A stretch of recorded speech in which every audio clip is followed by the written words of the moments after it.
Hello बच्चों, 23 April fool syllabus. तो आज के टेस्ट में बेटा क्या है देख लीजिए। आज का टेस्ट जो मैंने कहा था बेटा वो एनसीईआरटी एग्जाम्पलर से था, ठीक है ना। तो जैसे जैसे मैं रिवीजन कह रहा हूँ वैसे वैसे कर लीजिए, आपको लाभ मिलेगा। आप खुद कहेंगे कि बहुत अच्छा पेपर हुआ। तो अब हम ये नहीं करेंगे कि ये डिट्टो क्वेश्चन आएंगे, लेकिन एग्जाम्पलर जैसे आप कम से कम पढ़ रहे हैं, कुछ बच्चे पढ़ रहे हैं, तो अगर कभी पेपर कठिन होना होगा तो इन सबसे आ जाता है। देखिए कह रहा है new system of unit is proposed in which unit of mass alpha KG. देखिएगा यूनिट ऑफ मास जो है वह कितना है, अल्फा केजी है। यूनिट ऑफ मास जो है वह अल्फा केजी है। चलो भाई ठीक है, अल्फा केजी है। अल्फा केजी है अगर यूनिट ऑफ मास। फिर कह रहा है यूनिट ऑफ लेंथ बीटा, और ये कितना दिया, gamma. How much will 5 joule measure in this unit system. तो फिर उसी तरह से आपको मैनेज करना पड़ेगा। यानी क्या होता है, product of numerical value U1 equal to क्या होता है, N2 U2 होता है। तो ये N2 क्या होगा, आपको मैनेज करना पड़ेगा। N1 5 हो जाएगा, U1 आपका क्या हो जाएगा, ये क्या है, एनर्जी है। तो M1 upon M2, L1 upon L2, और फिर T1 अपॉन T2 पावर -2 हो जाएगा। ठीक है, T1 अपॉन T2 पावर -2 हो जाएगा। ये देखिए T1 अपॉन T2 पावर -2 हो जाएगा। T1 अपॉन T2 पावर -1 हो गया। अब इसको मैनेज करना है, अल्फा केजी है, कितना है, अल्फा केजी है। तो डायमेंशन क्या होता है एनर्जी का, यहाँ स्क्वायर भी होगा, देखो स्क्वायर भी होता है। हाँ, अल्फा का स्क्वायर भी होता है। तो जब स्क्वायर होता है तो ये देखो N2 इक्वल टू क्या हो जाएगा, 5। M2 है कितना, M2 है अल्फा, M2 है अल्फा, तो ये हो जाएगा 1 बाई अल्फा। केजी वो भी हो गया, खत्म हो गया। L2 क्या है, L2 है बीटा, तो ये क्या है, 1 बाई बीटा। ठीक है, यूनिट सेम है। T1 T2 कितना है, T2 है गामा, तो ये हो जाएगा 1 अपॉन गामा पावर -2। सिंपल, जैसे आप चाहें इसको कर सकते हैं। N2 इक्वल टू 5 गामा का स्क्वायर अपॉन अल्फा बीटा का स्क्वायर। ठीक है, तो ये हो गया आपका पहला क्वेश्चन। एनसीईआरटी एग्जाम्पलर के सारे क्वेश्चन हैं। दूसरा परसेंटेज एरर सिलेबस में है।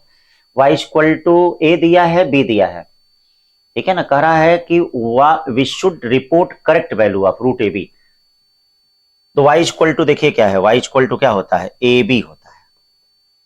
देखिए y इक्वल टू क्या होता है, ए बी। ए कितना दिया है, 1.0 metre plus minus 0.2 metre. B दिया है 2.0 metre plus minus 0.2 metre. We should report correct value. तो अब इसमें सबसे पहले ए बी पे हाफ दिया है, आप परसेंटेज निकालेंगे, डेल्टा वाई बाई वाई करेंगे, क्यों, हाफ डेल्टा ए अपॉन ए करेंगे, और प्लस क्या करेंगे, हाफ डेल्टा बी अपॉन क्या करेंगे, बी करेंगे। ये देखिएगा, plus half delta B upon B करेंगे। अब डेल्टा वाई बाई वाई आपको निकालना है, तो ये देखिए डेल्टा वाई बाई वाई निकालना है। इसके लिए हाफ को हाफ बाहर करना पड़ेगा। डेल्टा ए कितना होगा जरा देखिएगा, डेल्टा ए होगा 0.2 अपॉन 1। डेल्टा बी कितना होगा, ये देखिए डेल्टा बी कितना हो जाएगा, 0.2 अपॉन कितना, 2।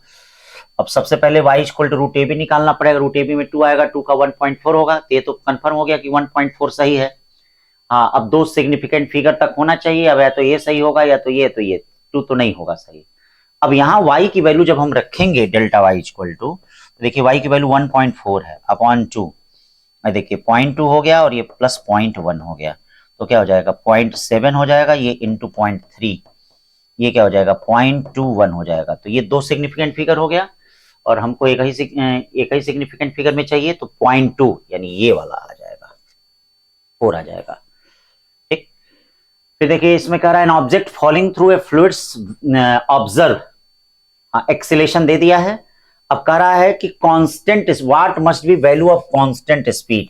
ये बताइए कांस्टेंट स्पीड अगर होगा तो इस एक्सीलरेशन का मतलब क्या हो जाएगा, बोलिए। जब भी कांस्टेंट स्पीड होता है तो एक्सीलरेशन क्या होता है, 0।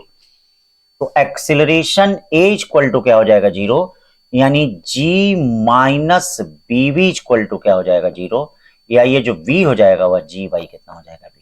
ठीक है, ये भी एग्जाम्पलर का क्वेश्चन है, सारे एग्जाम्पलर के हैं। इसके बाद वाला नीट का पी वाई क्यू और जे के पी वाई क्यू का है।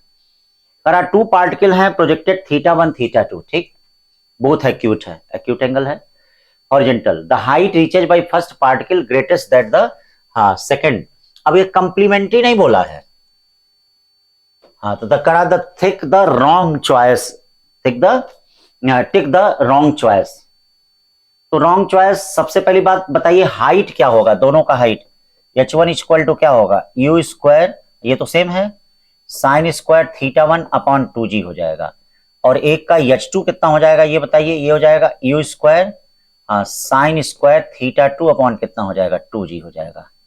अब जरा बताइए, ध्यान दीजिएगा, h1 इज ग्रेटर देन कितना है, h2 है। h1 is greater than h2 है, तो अगर h1 h2 से बड़ा है तो इसका मतलब साइन स्क्वायर थीटा 1 जो होगा वह ग्रेटर देन क्या हो जाएगा, बोलिए, साइन स्क्वायर थीटा 2 हो जाएगा। क्यों हो जाएगा कि नहीं, sine square theta 1 is greater than sine square theta 2, यानी theta 1 is greater than theta 2। ये सही है, लेकिन रॉन्ग हमको खोजना है। फिर जब ये सही होगा तो टाइम ऑफ फ्लाइट भी आपका सही है। अब हॉरिजॉन्टल रेंज में जैसे ये भी हो सकता है कि ऐसा तो बोला नहीं है कि कंप्लीमेंट्री एंगल, अगर कंप्लीमेंट्री एंगल बोलता तो हॉरिजॉन्टल रेंज बराबर भी हो सकता था, ठीक है। लेकिन अगर बोला रहता तो बोला नहीं है, तो इसलिए horizontal range R1 is greater than R2 होगा। गलत कौन सा है, ये वाला है। टोटल एनर्जी दोनों केस में कंजर्व रहेगी, क्योंकि दोनों केस में देखिए वेलोसिटी, टोटल एनर्जी थीटा से इंडिपेंडेंट होती है। टोटल एनर्जी होती कितनी है, ये देखिए, टोटल एनर्जी होती है हाफ mv0 का स्क्वायर। तो टोटल एनर्जी जो होती है वह क्या होती है, थीटा से इंडिपेंडेंट होती है। मतलब टोटल एनर्जी हाफ mv0 का स्क्वायर, यानी 4 आपका रॉन्ग होगा इसमें, ठीक है। पांचवा चलते हैं, बड़ा अच्छा क्वेश्चन। क्रिकेट बॉल है, मास दिया गया है 150 ग्राम दिया है, initial velocity 3i plus 4j and final velocity minus 3i cap plus 4j. After being hit, the change in momentum, final momentum, initial momentum in kg meter per second. क्या बोल रहा है, चेंज इन मोमेंटम बोल रहा है।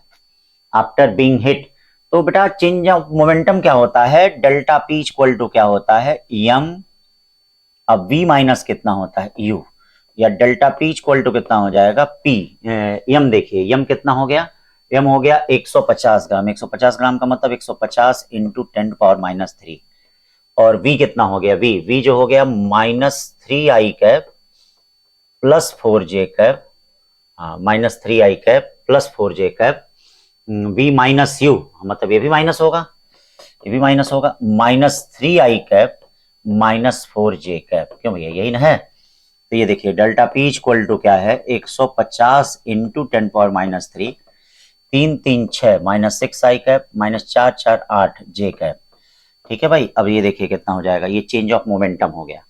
Multiply कर दीजिए, इससे मल्टीप्लाई करेंगे तो 15 छक्के 90, 90 का मतलब 900, यानी 0.9, ये -0.9 आई कैप हो जाएगा, और ये कितना आ जाएगा 120, यानी ये क्या हो जाएगा +1.2 j कैप आ जाएगा। ये देखिए ये हो गया change of momentum, change of momentum हो गया, ठीक है ना भाई। तो 5 का 3 हो गया चेंज ऑफ मोमेंटम। छठवां देखिए, person of mass 50 kg stand on the weight scale lift, if the lift is descending, तो डिसेंडिंग हो गया तो नीचे की तरफ normal action R equal to क्या होता है, बोलो यम, g माइनस a हो जाएगा। इसका मतलब R इक्वल टू यम कितना है, ये बोलिए, यम कितना है 50, g कितना हो जाएगा 10, a कितना हो जाएगा, ए कितना हो जाएगा 9, 10 में से 9 गया 1, यानी 50 न्यूटन मास में दिया है। तो मास कितना हो जाएगा R/10, यानी 5 kg हो जाएगा। कितना हो जाएगा 5 kg, चलिए 5 kg हो गया। 7 देखिए क्या कर रहा है, 100 kg gun fire a ball of 1 kg horizontal from a cliff of height 500 metre. ये देखिए हाइट कितना दिया गया क्लिफ का, 500 मीटर दिया है। यहां से एक गन को फायर किया जा रहा है, तो गन ऐसे फायर होगा, ये देखिए ऐसे फायर होगा ना 500 metre. Falls on the ground at a distance of 400 metre, चलिए 400 मीटर हो गया, बहुत अच्छी बात है। Find the required velocity of gun, यानी गन की रिक्वायर्ड वेलोसिटी फाइंड करनी है। 100 kg gun fire a ball of 1 kg horizontal from a cliff of height 500 metre, ठीक है 1 kg। तो इसके लिए सबसे पहले आप हॉरिजॉन्टल वेलोसिटी फाइंड कर लें। ये देखिए हॉरिजॉन्टल वेलोसिटी, तो ये क्या हो जाएगा, x इक्वल टू क्या हो जाएगा, देखिए x इक्वल टू ut हो जाएगा। x आपका 400 है और ये u अंडर रूट ये क्या हो जाएगा 2h/g है, या 400, और ये देखिएगा u अंडर रूट 2h का मतलब क्या हो जाएगा 1000 अपॉन कितना हो जाएगा 10, ये कितना 100 का 10 होगा, यानी u इक्वल टू कितना हो जाएगा 40 मीटर पर सेकेंड। अब देखिएगा घबराइएगा मत, यहां पे आपको बुलेट की वेलोसिटी नहीं फाइंड करना है, required velocity of gun find करना है। तो अब गन वाले में हमको कंजर्वेशन ऑफ एंगुलर मोमेंटम लगाना पड़ेगा। कंजर्वेशन ऑफ एंगुलर मोमेंटम क्या हो जाएगा, mg vg plus mb vv equal to 0। अब गन का रिक्वायर्ड स्पीड क्या हो जाएगा, माइनस mb vb अपॉन क्या हो जाएगा, mg हो जाएगा, माइनस mb vb, हाँ अपॉन क्या हो जाएगा, mg हो जाएगा। mb मालूम है, vv तो अभी आपने पता ही किया है, mg मालूम है, सब रख दीजिए, कितना आ जाएगा 0.4 मीटर पर सेकेंड, ठीक है ना। अब देखिए अगला करा, the average work done by a human heart will be once 0.5 joule. हाँ वंस मतलब एक बार में। Calculate the power use by heart, it beats 72 times in 1 minute. हाँ तो टोटल वर्क पहले निकाल देते हैं। ये देखिए टोटल वर्क कितना हो जाएगा, टोटल वर्क एक बीट में 0.5 है तो 72 इंटू 0.5 हो जाएगा ये। अब पावर क्या होता है, पावर होता है वर्क अपॉन कितना होता है, टाइम होता है। वर्क बताइए क्या हो जाएगा, 72 इंटू 0.5, टाइम कितना होता है, टाइम टाइम टाइम टाइम 60 हो गया, कितना हो गया 60। अब इसको सॉल्व करेंगे तो ये आपका 0.6 आ जाएगा, ठीक है ना। ध्यान दीजिए छोटी छोटी बातें। When a disk rotates with uniform angular velocity, which of the following is not true?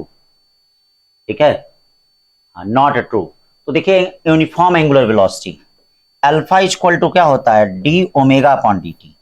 आपको पता है कि अगर ओमेगा कांस्टेंट होगा तो अल्फा पक्का 0 होगा। ओमेगा अगर कांस्टेंट होगा तो alpha, the angular acceleration is non zero and remain same. ये वाला गलत है, बाकी सब sense of rotation same, orientation of axis rotation remain same, the speed of rotation is non zero and remain same. बस ये एंगुलर एक्सेलरेशन जो zero होना चाहिए उसको नॉन जीरो बोल दिया है। 10वां करा, पार्टिकल ऑफ मास 2m है, m है और कैपिटल M है। फिर कहा जा रहा है कोलिजन टेक प्लेस, मतलब ये किधर की तरफ होगा, ये देखो ये वाला, ये तो बताइए ये डिस्टेंस कम है तो सोच के देखिए अगर ये डिस्टेंस कम है तो इसमें इधर की तरफ अट्रैक्शन होगा। अट्रैक्शन फोर्स कितना हो जाएगा बोलो, F1 इक्वल टू कितना हो जाएगा, बोलिए F1 इक्वल टू हो जाएगा G2m m बाई कितना हो जाएगा R square, G2m m by R square. और ये देखिए इधर की तरफ ये कैपिटल M दिया, स्मॉल m दिया है, तो इधर की तरफ ये देखिए F2 हो जाएगा। F2 कितना होगा जरा बताना, F2 जो हो जाएगा, हाँ G m बाई वो 2r का स्क्वायर हो जाएगा, तो ये ज्यादा ऑलरेडी कम हो जाएगा, तो इसीलिए आप देखिए F1 F2 से ज्यादा होगा। तो जब F1 F2 से ज्यादा होगा तो ये इधर की तरफ आएगा, इसका मतलब m will move towards 2m, ठीक है, देखने में भी लग रहा है ज्यादा होगा, अट्रैक्ट करेगा। Find the kinetic energy and R for satellite. तो काइनेटिक एनर्जी कितना होता है भैया, काइनेटिक एनर्जी आपको याद होगा हाफ Gm बाई R होता है। काइनेटिक एनर्जी पॉजिटिव होती है तो काइनेटिक एनर्जी और R के बीच का ग्राफ ये होता है। चलिए काइनेटिक एनर्जी और R, फिर क्या कर रहा है, rigid bar mass m length L, those at each end copper and middle one is of iron, the ratio of their diameters of each is to have same tension.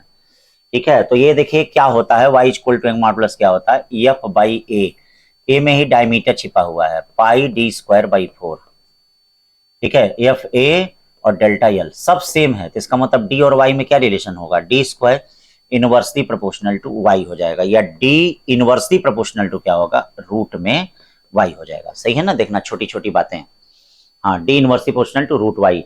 अब क्या कहा जा रहा है, किसका किसका ratio, the ratio of diameter of if each is to have the same tension, मतलब पहले कौन दिया गया है, सिमेट्रिकल बाई 3 वायर्स, अच्छा 3 वायर है, those at which end of copper and the middle one is of iron। हाँ तो फिर वही हो जाएगा, यानी किसका किसका रेशियो आपको बताना है, कॉपर और आयरन का, तो डी कॉपर और डी आयरन दिखेगा, 3 है लगे हुए हैं, कोई दिक्कत नहीं है। हाँ वाई क्या हो जाएगा, वाई आयरन पहले आएगा, ठीक है, अपॉन क्या हो जाएगा, वाई कॉपर आएगा, ठीक है, ये चीज हो जाएगी, ठीक है ना। अब देखिए इसके बाद चलते हैं, टेम्परेचर इंक्रीज होता है, यंग मॉडुलस डिक्रीज करता है, ध्यान देना। और surface molecules out of following correct, the net force on it 0, नहीं सरफेस मॉलिक्यूल के लिए नहीं, जो मॉलिक्यूल्स अंदर होता है उस पे नेट फोर्स 0 होता है, जैसे यहां जो मॉलिक्यूल सरफेस पे होता है बेटा उस पे नहीं, उस पे देखिए उस पे नेट फोर्स नीचे की तरफ होता है, डाउनवर्ड डायरेक्शन में होता है, तो यहाँ क्या होगा, there is a downward force, सही है। अच्छा, इसमें भी निकालना है। The potential energy is less than that of molecule, नहीं, जो सरफेस पे मॉलिक्यूल होता है, क्योंकि यहाँ पे नेट फोर्स डाउनवर्ड होता है, तो इसलिए वहां एक्स्ट्रा एनर्जी की आवश्यकता होती है, उसी को तो सरफेस एनर्जी कहते हैं। तो इसीलिए the potential energy is more than that of A molecule inside, यहाँ पे पोटेंशियल एनर्जी ज्यादा होती है, तभी तो वहां वो बैठ पाएगा, क्योंकि नेट फोर्स नीचे की तरफ है। तो इसका मतलब यहाँ बी और डी दोनों होगा, ठीक है। फिर आ जाइए 15 क्वेश्चन में। Iceberg float in water with the part of is submerged, what is the fraction of volume of iceberg. तो लॉ ऑफ फ्लोटेशन से क्या होता है, देखिएगा आर्किमिडीज प्रिंसिपल है, सिलेबस में है, ऐसा नहीं है कि सिलेबस में नहीं है। हाँ, तो लॉ ऑफ फ्लोटेशन से क्या होता है कि जो वेट ऑफ बॉडी होता है वह अपथ्रस्ट के क्या होता है, बराबर होता है। तो आइसबर्ग फ्लोट कर रहा है, दोनों का वॉल्यूम आपस में बराबर है, यानी v, ये हो गया v, मतलब दोनों का क्या होगा, अपथ्रस्ट के बराबर होगा। Iceberg float in water with part of it submerged, if the fraction of volume of iceberg submerged the density of ice is rho I. अच्छा, फ्रैक्शन ऑफ, वो फ्रैक्शन बताना है कितना, तो क्या हो जाएगा, weight of ice equal to किसके इक्वल हो जाएगा, अपथ्रस्ट के बराबर हो जाएगा, अपथ्रस्ट। तो वेट में क्या लेंगे, v रो आइस लेंगे, v पूरा वॉल्यूम, और g लेंगे, ठीक है। और अपथ्रस्ट में क्या लेंगे, जितना पार्ट उसका डूबा होगा, इन पार्ट, और रो किसका, डेंसिटी वाटर का, हाँ, और ये g हो जाएगा। ये देखिए g कट गया। हमको क्या चाहिए, v i अपॉन v का रेशियो चाहिए। ये देखिए v input upon v total चाहिए, तो v इनपुट अपॉन v क्या हो जाएगा, रो वाटर अपॉन रो क्या हो जाएगा, आइस, नहीं rho water upon rho ice, इन है। हाँ, तो क्या कहा जा रहा है, rho water upon V I upon V चाहिए, नहीं rho ice upon water, sorry. हाँ, वाटर 1 होता है, ये क्या होता है 0.917 हो गया, ठीक है ना, 1 वाला है। 15 के बाद 16 देखिए, the temperature is increase the period of pendulum. हाँ, क्या होता है, टेम्परेचर इंक्रीज करेगा तो T equal to 2 pi under root L by g होता है। अगर टेम्परेचर इंक्रीज करेगा तो लंबाई बढ़ेगा तो टाइम पीरियड इंक्रीज करेगा, तो फर्स्ट होगा, थर्ड वाला नहीं होगा। सेंटर ऑफ मास रिमेन्स से कांस्टेंट रहेगा। An ideal gas undergoes cycle process, PV diagram, the amount of work done by gas, the amount of work done क्या होता है, ये एंटी क्लॉकवाइज है, तो इसका जो एरिया होगा इस एरिया के बराबर होगा, इस एरिया के बराबर। अब इसका एरिया कितना हो जाएगा, 3v0 में से v0 गया, ये 2v0 बचेगा, इसमें से ये जाएगा तो ये कितना बचेगा, p0, क्यों ये ना बचेगा, तो इसका एरिया एंटी क्लॉकवाइज है, तो एंटी क्लॉकवाइज में work done W equal to कितना होता है, -2p0 v0 होता है, -2p0 v0 होता है, ये हो गया। फिर देखिए, a mole of H2 gas is content in box of, हाँ वॉल्यूम इतना 1 मोल है, temperature 300 Kelvin. The gas is heated to temperature T 3000 Kelvin and the gas gets converted hydrogen atom. तो जब हाइड्रोजन एटम में हो जाएगा तो इसका मोल अगर 1 है, हाँ ये हाइड्रोजन मॉलिक्यूल्स का है, तो एटम का कितना होगा, एटम का 2 हो जाएगा। तो अब आप जानते हैं कि प्रेशर इक्वल टू क्या फार्मूला होता है, प्रेशर पीवी इक्वल टू क्या होता है, एनआरटी होता है, यानी P इक्वल टू क्या हो जाएगा, NT, डायरेक्ट प्रोपोर्शनल टू। तो प्रेशर P इक्वल टू पहले के लिए कितना मोल है, 1 है, टेम्परेचर कितना है 300 है। अब दूसरे के लिए क्या हो जाएगा, P2 इक्वल टू मोल 2 हो जाएगा, अब टेम्परेचर कितना हो जाएगा, देखिए टेम्परेचर हो जाएगा 3000। अब बताइए P2 इक्वल टू क्या हो जाएगा, 0 0 कट गया, 3 3 कट गए, यानी कितना हो जाएगा 20p हो जाएगा, 20 times of the pressure initially, 20 times of pressure initially.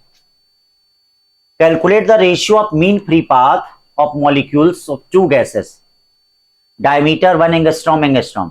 तो बेटा मीन फ्री पाथ जो होता है lambda inversely proportional to diameter का स्क्वायर, या लैम्डा 1 अपॉन लैम्डा 2 क्या होता है, d2 अपॉन d1 का whole square, d2 upon d1 का क्या, देखिए d2 अपॉन d1 का होल स्क्वायर। d2 कितना दिया है भैया, d2 अपॉन d1 का होल स्क्वायर, ये देखिए d2 अपॉन d1 का होल स्क्वायर, तो d2 अपॉन d1 का क्या हो जाएगा, होल स्क्वायर हो जाएगा, यानी ये क्या हो जाएगा, पहले वाले का ये 2 है, ये 1 एंगस्ट्रॉम है, तो ये क्या हो जाएगा 4/1। छोटे छोटे प्यारे प्यारे क्वेश्चन ऐसे ही नीट में आपको मिलेंगे। हाँ, मतलब यही नहीं मिलेंगे, इसी टाइप का क्वेश्चन। इसमें the displacement time graph they which of the following statement is incorrect. करा 4 से 0 eight T equal to 3t/4, 3t/4 पे डिस्प्लेसमेंट 0 है, तो फोर्स पक्का 0 होगा, लेकिन इनकरेक्ट खोजना है। एक्सीलरेशन कहां मैक्सिमम होता है, एक्सट्रीम पॉइंट पे, तो टी आपका क्या हो जाएगा, ये देखिए यहाँ एक्सीलरेशन मैक्सिमम होगा, सही बात है। Velocity is maximum at T equal to t/, velocity maximum कहां होता है, मीन पोजीशन पे, सही है, मीन पोजीशन पे, ठीक है। The potential energy is equal to kinetic energy at t/2। देखिए t/2 होगा क्या, t/2 कौन सा समय होगा, t/2 होगा एक्सट्रीम पोजीशन होगा, ये होगा t/2। तो t/2 पे काइनेटिक एनर्जी 0 होती है और पोटेंशियल एनर्जी क्या होता है, मैक्सिमम होता है। यहां देखिए, यहां काइनेटिक एनर्जी मैक्सिमम होता है और यहां पे पोटेंशियल एनर्जी 0 होता है, तो इसीलिए ये गलत दिया है, ठीक है ना, ये गलत दिया, जो गलत दिया वही सही है, क्योंकि इनकरेक्ट खोजना था। फिर देखिए, equation of plane progressive wave is given by, हाँ, तो equation of plane progressive wave is given by कैसे है, हाँ, ये देखिए, कोई भी वेव अगर इंसिडेंस कर रही है तो इसका इक्वेशन कितना दिया है, y इक्वल टू कितना दे दिया है, देखिए वेव इंसिडेंस कर रही है तो y इक्वल टू क्या हो जाएगा 0.6 साइन 2 और t माइनस कितना हो जाएगा x/2। देखिए t minus sine 2 t minus x/2, ये हो गया, t माइनस xy कितना हो जाएगा, हाँ 2 हो जाएगा। अब अगर ये रिजिड एंड से रिफ्लेक्ट हो रहा है तो फेज डिफरेंस कितने का चेंज होता है, पाई का, यानी ये वेव क्या हो जाएगी, एम्पलीट्यूड में कितने का अंतर है बेटा, 0.6 इंटू कितना है देख लो, हाँ 2/3, 0.6 2/3, 0.6 इंटू 2/3, और ये क्या हो जाएगा साइन 2 t माइनस x/2, और कितने का फेज डिफरेंस होगा, पाई का फेज डिफरेंस होगा, ये देखिए, और साइन पाई प्लस थीटा क्या होता है, देखिए y2 इक्वल टू ये क्या हो जाएगा, sine pi pi plus theta, pi plus पूरा थीटा कितना होता है, माइनस साइन थीटा होता है, माइनस 0.4 साइन 2 और टी सॉरी ये प्लस होगा ना, इधर की तरफ जाएगा, t प्लस xy कितना हो जाएगा 2, तो ये हो गया आपका y2, ठीक है। फिर देखिए 22, the electric flux through the surface, देखिए इलेक्ट्रिक फ्लक्स जो होता है सिर्फ और सिर्फ चार्ज पे डिपेंड करता है, चार्ज के शेप पे नहीं डिपेंड करता है। इलेक्ट्रिक फ्लक्स जो होता है सिर्फ और सिर्फ किस पे डिपेंड करता है, हाँ चार्ज पे डिपेंड करता है, चार्ज के शेप पे नहीं डिपेंड करता है। तो ये जो फ्लक्स हो जाएगा phi equal to Q/ε0, Q कितना ε0, तो ये देखिए Q/ε0, तो शेप पे डिपेंड नहीं करता है, शेप पे डिपेंड, तो सब में फ्लक्स समान होगा, सब में फ्लक्स समान होगा। 23, positive charge Q uniformly distributed along the circular ring of radius R, radius R कहा जा रहा है कि the centre of ring then Q greater than 0 displace away from the center ring is it will be pushed back towards, तो देखो अगर Q greater than 0 होगा, देखो पहला इस पे पॉजिटिव चार्ज है, चलिए भाई इस पे पॉजिटिव चार्ज है, ये ध्यान दीजिए इस पे पॉजिटिव चार्ज है, अगर मान लीजिए Q greater than 0 हो जाएगा, Q greater than 0 इसका मतलब Q प्लस है, तो अगर इसको हम इधर डिस्प्लेस करना है, देखिए इधर हम डिस्प्लेस कर रहे हैं, तो इन दोनों के बीच की डिस्टेंस कम हो जाएगी, और बीच की डिस्टेंस कम हो जाएगी तो फिर ये अपने ओरिजिनल पोजीशन में आ जाएगा, बीच की डिस्टेंस कम हो जाएगी फिर अपने ओरिजिनल पोजीशन में आ जाएगा। इधर हम डिस्प्लेस कर रहे हैं तो ये देखिए दोनों के बीच की डिस्टेंस कम हो गई, फिर ये अपने ओरिजिनल पोजीशन में आ जाएगा, किसमें आ जाएगा, अपने ओरिजिनल पोजीशन में आ जाएगा। तो इसका मतलब ये सही बोल रहा है, लेकिन आपको out of following is correct, हाँ सही बोल रहा है ये। If Q less than 0 displace away from centre in plane ring it will never return back, तो जैसे मान लीजिए अगर Q निगेटिव हो जाए, तो सोच के देखो अगर ये निगेटिव हो गया, तो निगेटिव हो गया तो इसको हम इधर खिसकाएंगे, तो ये बताइए अट्रैक्टिव फोर्स बढ़ जाएगा, तो ये इधर की तरफ चला जाएगा, इसको इधर करेंगे फिर अट्रैक्टिव फोर्स बढ़ जाएगा, तो ये इधर की तरफ चला जाएगा, मतलब कभी लौट के नहीं आएगा, सही है। सी कह रहा है Q less than 0 will perform SHM for small displacement along the axis, मतलब ऐसे, ऐसे देखिए ऐसे है, ऐसे है पूरा, देखिए इस प्रकार से है ऐसे, और Q लेस देन 0 है, Q less it will perform SHM for small displacement along the axis, along the axis, मतलब Q less than 0 it will perform SHM for a small displacement along the axis। ये देखिए इस पे पूरा positive charge फैला हुआ है, और अगर एक्सिस पे है, एक्सिस पे small displacement along the axis, ठीक, चलिए तो पूरा पॉजिटिवली चार्ज फैला हुआ है, पॉजिटिवली चार्ज फैला हुआ है, तो ये बताइए माइनस क्यू चार्ज है तो एसएचएम करेगा कि नहीं, ये बताइए। इस पे इलेक्ट्रिक फील्ड इधर है, फोर्स किधर हो जाएगा, इधर। अब इस फोर्स के कारण ये मीन पोजीशन के इधर उधर क्या करेगा, मोशन करेगा। अगर मीन पोजीशन के इधर उधर मोशन करता है तो इसका मतलब एसएचएम होगा, ये भी सही है। फिर कह रहा Q at the centre ring of N unstable equilibrium. Unstable equilibrium का मतलब क्या होता है, अपने जगह पे वापस ना आना। तो लेकिन अगर ये पॉजिटिव है तो अपनी जगह पे वापस आ जा रहा है ना, तो इसीलिए डी वाला गलत होगा, केवल ए बी सी सही होगा। फिर देखिए ये क्या करा, parallel plate capacitor is connected to battery shown in figure, consider two situation. चलो two situation, when key is kept closed and plate of capacitor moved apart using insulating handle. तो देखो अगर की क्लोज होता है तो क्या होता है, बोलो, की क्लोज होता है तो क्या कांस्टेंट रहता है, वी कांस्टेंट होता है। तो C equal to epsilon naught A by D. Key के is closed and plate of capacitor are moved apart, apart using insulating handle, ठीक है। चलिए key is open and plate of capacitor move apart using insulating handle. तो जब की के open होता है, की के ओपन होता है तो क्या चार्ज होता है, क्या कांस्टेंट होता है, चार्ज कांस्टेंट होता है। ये ध्यान देना, की क्लोज होने पे पोटेंशियल कांस्टेंट, की ओपन होने पे हाँ चार्ज कांस्टेंट। और सी कैसे वेरी करेगा, epsilon naught A by D. लिखा है in A Q remain same, है गलत है। In Q B, in B V remain same, ये भी गलत है। In A B remain same and hence Q change, हाँ ठीक है। सी चेंज होगा क्योंकि डी चेंज होगा, डी चेंज सी चेंज, इसीलिए Q directly proportional to C, सही करा। In B Q remain same, in B Q remain same hence V change. In B Q remain same, यानी B में Q जो है remain same, सही है, Q remain same होगा, हेंस वी चेंज, ठीक है। क्योंकि ये डी चेंज होगा तो सी चेंज होगा। अब बी इनवर्सली प्रोपोर्शनल टू क्या होता है, सी होता है, तो इसीलिए सी और डी सही है, सी और डी सही है। फिर देखिए consider uniform electric field in Z direction, the potential is constant. Potential कैसे कांस्टेंट होता है, देखिए पोटेंशियल उसके परपेंडिकुलर कांस्टेंट होगा, सारे स्पेस में नहीं होगा। अगर ये जेड एक्सिस है तो पोटेंशियल जो होगा, ये देखिए ये इक्विपोटेंशियल सरफेस बनेगा। मतलब अगर ये जेड है तो ये एक्स वाई प्लेन में कांस्टेंट होगा, मतलब ये भी सही है, ये भी सही है। लेकिन लिखा इनकरेक्ट कौन है, इन ऑल स्पेस इनकरेक्ट है, तो कौन सा, वन सही है, ठीक है। देखिए एक्स में भी कांस्टेंट है, वाई में भी कांस्टेंट है, एक्स वाई प्लेन में भी कांस्टेंट है, मतलब उसके परपेंडिकुलर कांस्टेंट होगा। 26 क्या कहा जा रहा है, two battery of EMF E1 and E2 and internal resistance R1 R2 connected in parallel shown, ठीक है, इस तरह से कनेक्ट है। तो इक्विवेलेंट क्या होगा, तो देख लीजिए इनका प्लस है और इनका प्लस है, एक दूसरे से कनेक्ट है, तो इक्विवेलेंट क्या हो जाएगा, ई इक्विवेलेंट जो होगा, देख लो इक्विवेलेंट जो होगा E1 R2 plus E2 R1 upon R1 plus क्या हो जाएगा, R2 हो जाएगा, ये टू इक्विवेलेंट। तो दोनों क्या होता है, जब इस तरह से कोई भी काम करेंगे तो ये E1 और E2 के बीच में होगा, यानी पहला वाला सही है।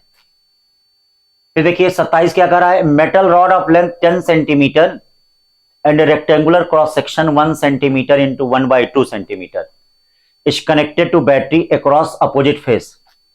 The resistance will be, the resistance will be, हाँ मतलब इस तरह से दिया है, ये देखिए ऐसे दिया है, रेजिस्टेंस विल बी, देखिए रेजिस्टेंस विल बी, ये रेजिस्टेंस दिया है, यानी ये क्या दिया है, 10 सेंटीमीटर दिया है, ये 1 सेंटीमीटर और ये हाफ सेंटीमीटर दिया है, हाफ सेंटीमीटर दिया है। The resistance will be maximum and the battery is connected across 1 centimetre into 1/2 centimetre face, यानी maximum the battery is connected across 10 centimetre into 1 centimetre face, 10 1। हाँ तो देखो रेजिस्टेंस मैक्सिमम कब होगा, R equal to rho L by A, ठीक है ना।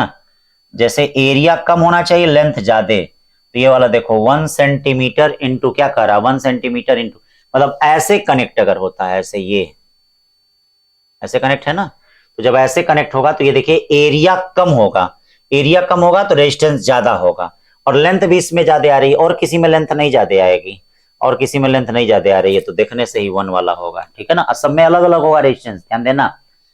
First set of N equal resistance R each R connected in series to a battery of EMF E internal resistance R, ठीक है, सीरीज में है, तो करंट आई इक्वल टू क्या हो जाएगा, EMF upon total resistance, EMF upon, देखिए current I equal to EMF upon total resistance, EMF upon, हाँ total series battery of EMF and internal resistance R, ये देखिएगा R plus N R. Current I is observe to flow, then the N resistor R connected in parallel to the same battery, it is observe the current is increase to 10 times, अब current क्या हो गया, 10 times हो गया, ई upon कितना हो जाएगा, are by N plus कितना, ई, आर बाई एन प्लस, ये देखो आर बाई एन प्लस कितना हो जाएगा, ई हो जाएगा, I equal to E upon R plus N R, या E upon R by N plus E हो गया। अब इसको सॉल्व कर लीजिए, सॉल्व कर लेंगे तो एन की वैल्यू इससे क्या हो जाएगा, 10। नीट में आ भी चुका है, एग्जाम्पलर का क्वेश्चन है, फिर आ सकता है। करंट सर्कुलर लूप है X Y, center, half of this loop x greater than 0 is now bent so that lie in the yz plane, मतलब कहा जा रहा है, देखिए ये करंट लूप है, इसका मैग्नेटिक मोमेंट कितना है, यम है। अब कह रहा है इसको ऐसा बेंड कर दिया गया है कि आधा आधा हो गया है, मतलब इस तरह से, ऐसे आधा में से ऐसे बेंड करके, ये देखो आधे में से ऐसे बेंड करके ऐसे कर दिया गया है, मतलब इस तरह का, इस शेप में कर दिया गया है, ऐसे, तो ऐसे शेप कर दिया गया है, तो इसका मतलब एक का मैग्नेटिक मोमेंट ऐसे हो जाएगा m/2 और एक का मैग्नेटिक मोमेंट ऐसे हो जाएगा m/2। अब दोनों रिजल्टेंट हो गया m डैश, तो m डैश कितना हो जाएगा, under root m square by 4 हो जाएगा प्लस m स्क्वायर बाई 4 हो जाएगा, और ये जो होगा m स्क्वायर बाई 4 कितना हो जाएगा, ये हो जाएगा m/√2, और m/√2 का मतलब ये क्या हो गया, डिमिनिश्ड हो गया, क्या हो गया, m/2√2 होगा, m/√2, the magnitude of magnetic moment not diminishes, ये हो जाएगा। Electron is projected with uniform velocity along the axis of current carrying long solenoid, which of the following is true, ये देखिए current carrying long solenoid, इस तरह से है, ऐसे current carrying long solenoid, ठीक है, following is true, electron will continue to moving, जैसे देखिए इस तरह से अगर जा रहा, मूव कर रहा है, तो ये दोनों एक दूसरे से पैरेलल है, मतलब थीटा इक्वल टू क्या होगा, 0, तो फोर्स एफ इक्वल टू क्या हो जाएगा, क्यू वी बी साइन 0, या फोर्स एफ इक्वल टू कितना हो जाएगा, 0, यानी for the electron will continue to move with uniform velocity along the axis of solenoid. ये देखिए 31 question, a long straight wire carrying current 25 ampere rest as stable as shown in the figure, another wire PQ of the length 1 meter mass 2.5 gram carries the same current but in the opposite direction, but in the wire PQ is the free to slide up and down, to what height will PQ rise, कितना rise करेगा। तो देखो अब इसमें होगा क्या, इसका wait जो होगा वह mg नीचे की तरफ लगेगा, और दोनों में करंट अपोजिट है, तो रिपल्सिव फोर्स किधर होगा, रिपल्सिव मैग्नेटिक फोर्स अपोजिट होगा, यानी F जो होना चाहिए वह किसके बराबर होना चाहिए, mg के बराबर होना चाहिए, या mu naught upon 2 pi I square L by क्या होना चाहिए, h। अब h इक्वल टू क्या हो जाएगा, म्यू नॉट अपॉन 2 पाई आई स्क्वायर एल अपॉन कितना, mg। यहां से बोलो h की वैल्यू निकाल सकते हैं कि नहीं निकाल सकते हैं, h की वैल्यू निकाल सकते हैं, सॉल्व कर लीजिएगा, आ जाएगा। फिर क्या कर रहा है, paramagnetic sample so net magnetic field, तो इसके लिए आप जानते होंगे काई इक्वल टू क्या होता है, c/t equal to i by क्या होता है, h, ये c/t, ठीक है, हाँ ये होता है। तो फिर इसी के लिए भी कर सकते हैं, हाँ h equal to b by mu भी होता है, ये देखो ये c/t equal to i h, h equal to क्या होता है, b बाई म्यू, तो b बाई म्यू, म्यू को हटाई दीजिए, क्या करना है, या आप ये कह सकते हैं कि क्या कर सकते हैं, क्या पूछ रहा है, पूछ रहा द मैग्नेटाइजेशन विल बी, यानी I पूछ रहा है, तो I इक्वल टू क्या हो जाएगा, b बाई टी हो जाएगा, या I1 upon I2 equal to, ये देखिए B1 upon B2 into T2 upon T1, syllabus में है, सिलेबस में ऐसा नहीं बाहर नहीं है, ठीक है। अब देखिए I1 कितना दिया, पहले I1 दिया है 8 एम्पियर, I2 पूछा है, B1 कितना है, पहले B1 कितना है 0.6, फिर कितना है 0.2, फिर T2 कितना है, T2 कितना है 16, ये कितना है 4 है, सॉल्व कर लीजिए, यहां से I2 की वैल्यू कितनी आएगी, ठीक है 2/3 ampere. A bar magnetic moment m end moment of inertia I, ठीक है ना, तो कहा जा रहा है कि अगर बार मैग्नेट को कट कर दिया गया तो टाइम पीरियड क्या हो जाएगा। तो ये देखो, पहले अगर बार मैग्नेट रखा है तो उसका टाइम पीरियड क्या होगा, 2 pi under root I upon M B. अब इसके बाद जब कट कर दिया जा रहा है दो इक्वल पार्ट में, तो moment of inertia I by 2 हो जाएगा और magnetic moment M dash equal to M by 2 हो जाएगा। तो अब बताओ time period T dash equal to क्या हो गया, 2 pi under root I by 8 और एम डैश कितना हो जाएगा, एम बाई 2 बी, या टी डैश इक्वल टू कितना हो जाएगा, T by 2, T dash equal to T by 2 हो जाएगा। ठीक है ना, छोटी छोटी बातें। A loop made of straight edge has 6 corner A B C D। A B C D कैसे है भैया, ये देख लीजिए, पहले ऐसे है A B C D।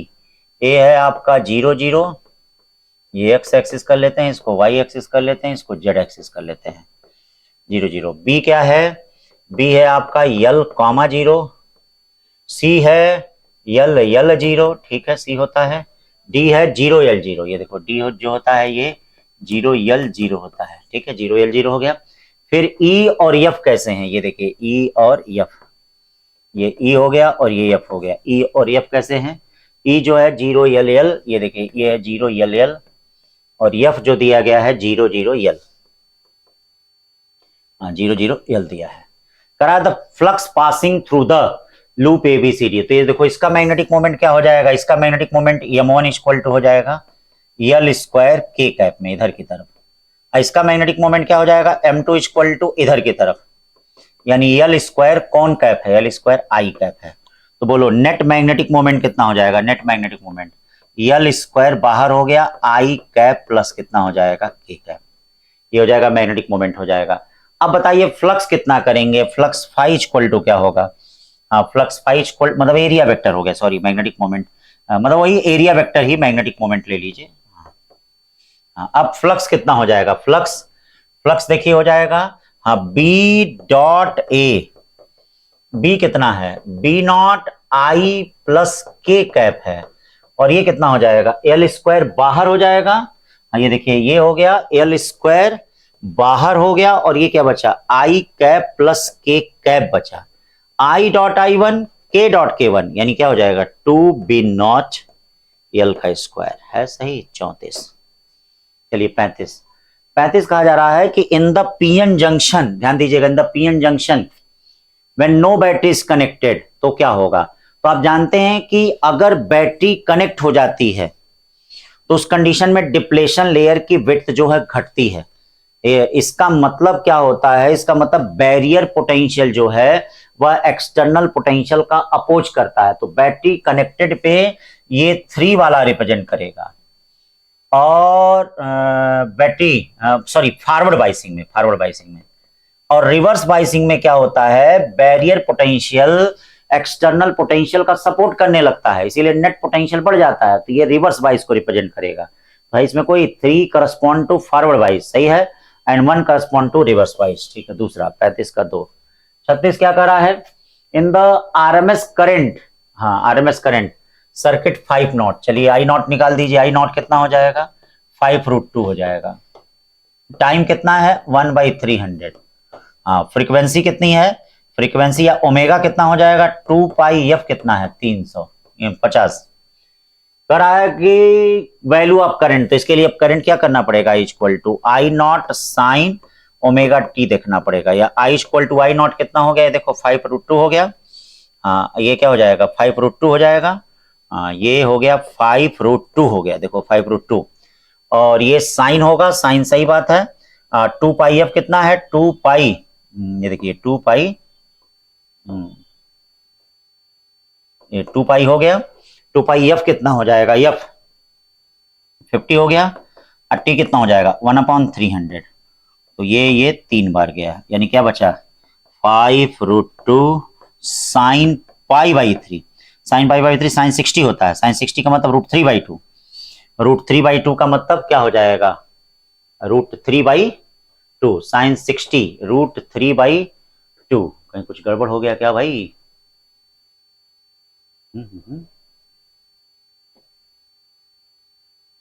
RMS current 5 ampere, value of the current instantaneous current after it will become 0, after it's become 0, तो क्या हो जा रहा है भाई, आफ्टर इट्स बिकम 0। एक मिनट, सब तो सही यूज किया है। हाँ, cos 60 कितना होता है, हाँ ठीक है। अरे यही सब चीजें होती है। हाँ, √3/2 होता है। हाँ, अपर √3 होता है, तो इसको जब मल्टीप्लाई करेंगे तो ये क्या आएगा 5√3/2। चलिए अब आगे चलते हैं। इंडक्टर रिएक्टेंस 1 ओम, ये बैटरी पावर के लिए हमने क्या बताया था, पावर के लिए BRMS का स्क्वायर इंटू R/Z का स्क्वायर। BRMS क्या है, 6 का स्क्वायर 36 है, R कितना होगा 2 होगा, और इंपेडेंस कितना होगा 1 का स्क्वायर प्लस 2 का स्क्वायर, इसका होल स्क्वायर। 36 गुना 72, 72 अपन क्या हो जाएगा 2 दूनी 4, देखो 2 2 जा 4, 4 1 5, कितना हो गया 5 हो गया, 14 25 70, 14.4 वाट।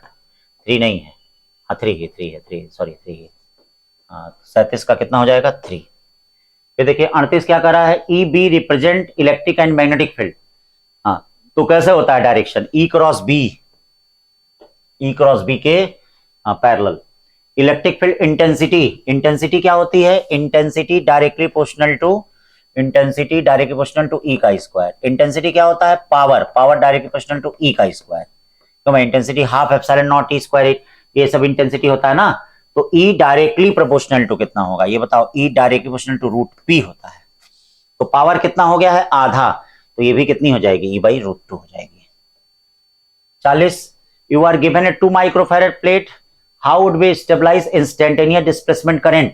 तो instantaneous displacement current ID equal to क्या होता है, C/dV/dt होता है, ये होता है। ID कितना है, ID जो है 1 मिली 10⁻³ C कितना है 2 × 10⁻⁶, dV/dt निकालना है। तो बोलो क्या हो जाएगा 500 वोल्ट पर सेकेंड, एकदम फार्मूले वाले क्वेश्चन छोटे छोटे। Ray of light incident and angle theta, चलिए भाई, ray of light incident and angle theta, और फिर नॉर्मल इमरजेंस हो जा रहा है, तो इसका मतलब क्या हो जाएगा भाई, ये R1 हो गया, ये थीटा पे इंसिडेंस किया, R2 जो है 0 हो गया, ये ध्यान दीजिएगा। R1 प्लस R2 क्या होता है, प्रिज्म एंगल। R2 0, तो R1 किसके बराबर होगा, प्रिज्म एंगल के। R1 किसके बराबर होगा, हाँ प्रिज्म एंगल के बराबर होगा। कह रहा है कि the angle of prism 5 degree, angle of prism कितना हो गया, एंगल ऑफ प्रिज्म 5 डिग्री।